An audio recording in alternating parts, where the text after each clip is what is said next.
हरे कृष्ण कृष्ण कृष्ण हरे हरे, हरे राम राम राम हरे हरे। गुरु ब्रह्मा गुरु विष्णु गुरुदेव महेश्वर, गुरु साक्षात् परम ब्रह्म तस्मै श्री गुरवे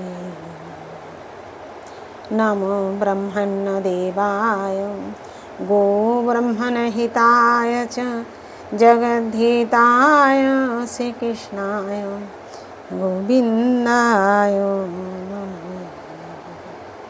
जय गुरुदेव। पाठ करছি শ্রীমদ্ ভাগবত গীতা ষষ্ঠ অধ্যায় ধ্যান যোগ শ্লোক নাম্বার 47 এবং এটি এই ধ্যান যোগ অধ্যায়ের শেষ শ্লোক। हरे कृष्ण।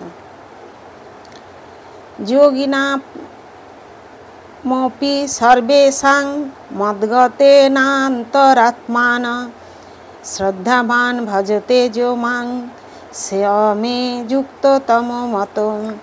যোগিনাম যোগীদের অপি মানে ও সর্বেশাম সর্বপ্রকার মদ্গতেন আমাতেই আসক্ত অন্তরাত্মানা অন্তরে সব সময় আমার কথা চিন্তা করে, শ্রদ্ধাবান মানে পূর্ণ বিশ্বাস সহকারে, ভজতে মানে ভজনা করেন, য মানে যিনি, মাম মানে আমাকে, স মানে তিনি, মে মানে আমার, যুক্ততম সর্বাপেক্ষা শ্রেষ্ঠ, মত মানে অভিমত।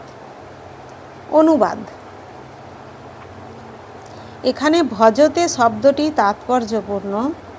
ভজ ধাত, যিনি শ্রদ্ধা সহকারে মদগত চিত্তে আমার ভজনা করেন তিনি সবচেয়ে অন্তরঙ্গভাবে আমার সঙ্গে যুক্ত এবং তিনি সমস্ত যোগীদের মধ্যে শ্রেষ্ঠ, সেটি আমার অভিমত। তাৎপর্য। এখানে ভজতে শব্দটি তাৎপর্যপূর্ণ। ভজ ধাতু থেকে এই ভজতে শব্দটির উৎপত্তি হয়েছে। সেবা অর্থে এই ভজ ধাতুর ব্যবহার হয়ে থাকে। পূজা করা এবং ভজনা করা এই দুটি শব্দের অর্থ এক নয়। পূজা করার অর্থ পূজ্য ব্যক্তিকে অভিবাদন করা বা সম্মান করা, কিন্তু ভজনা করার অর্থ হচ্ছে প্রেম ও ভক্তি সহকারে সেবা করা, যা কেবল ভগবানই প্রযোজ্য। পূজ্য ব্যক্তিকে অথবা দেবতাকে পূজা না করলে মানুষ কেবল শিষ্টাচারহীন বলে পরিগণিত হয়, কিন্তু ভক্তি ও ভালোবাসার সঙ্গে ভগবানের সেবা না করা নিন্দনীয় অপরাধ। প্রতিটি জীবই ভগবানের অপরিহার্য অংশ, তাই প্রতিটি জীবেরই ধর্ম ভগবানের সেবা করা। তা না করার ফলে তার অধঃপতন হয়। শ্রীমদ্ ভাগবতে সেই সম্বন্ধে প্রতিপন্ন করে বলা হয়েছে, য এষাং পুরুষং সাক্ষাদাত্মা প্রভবমিশ্বরম ন ভজন্ত বজানন্তি স্থানাৎ ভ্রষ্টা পতদান। সমস্ত জীবের উৎস আদি পুরুষ পরমেশ্বর ভগবানের ভজনা না করে যে তার কর্তব্যে অবহেলা করে সে অবধারিতভাবে ভ্রষ্ট হয়ে অধঃপতিত হয়।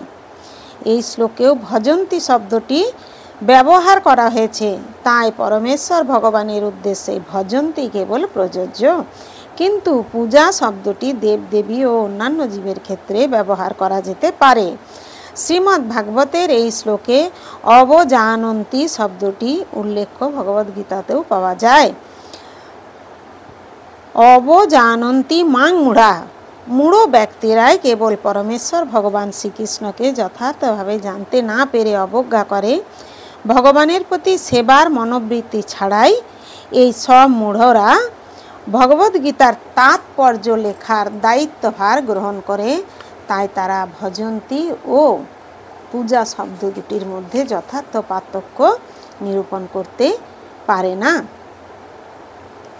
সব রকমের যোগ সাধনার চরম পরিণতি হচ্ছে ভক্তিযোগ।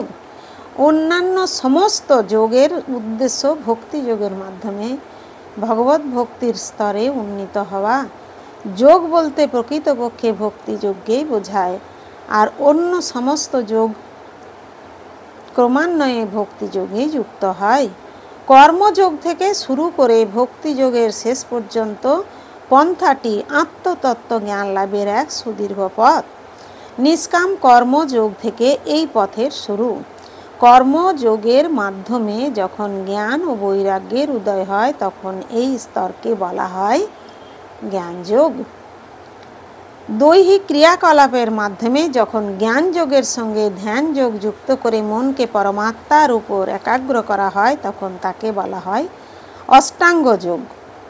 অষ্টাঙ্গ যোগকে অতিক্রম করে ভগবান শ্রীকৃষ্ণের শরণাগত হওয়ায় ভক্তি যোগের পরিণতি।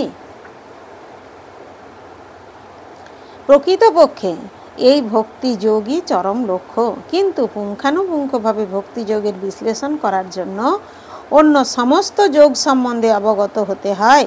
তাই যে যোগী প্রগতিশীল তিনি চিরন্তর সৌভাগ্য অর্জনের যথার্থ মার্গে আড়ড়ো হয়েছেন। কিন্তু প্রগতিহীন হয়ে কেউ যখন কোনো এক স্তরে স্থির হয়ে পড়ে তখন তাকে এই বিশেষ স্তরের নাম অনুসারে কর্মযোগী, জ্ঞানযোগী, ধ্যানযোগী, রাজযোগী, হঠযোগী আদি নামে অভিহিত করা হয়। পরম সৌভাগ্যের ফলে কেউ যখন ভক্তিযোগের স্তরে উন্নীত হয় তখন বুঝতে হবে যে তিনি অন্য সব যুগের স্তর ইতিমধ্যে অতিক্রম করেছেন। তাই কৃষ্ণ ভাবনামৃত লাভ করে কৃষ্ণ ভক্ত হওয়াই যোগ মার্গের সর্বোচ্চ শিখর। যেমন আমরা যখন হিমালয় পর্বতের কথা বলি তখন আমরা পৃথিবীর সর্বোচ্চ পর্বতমালা সম্পর্কে বলি, যার সর্বোচ্চ শিখর হচ্ছে মাউন্ট এভারেস্ট। হরে কৃষ্ণ কৃষ্ণ কৃষ্ণ হরে হরে, হরে রাম রাম রাম হরে হরে। জয় গুরুদেব, জয় গুরুদেব।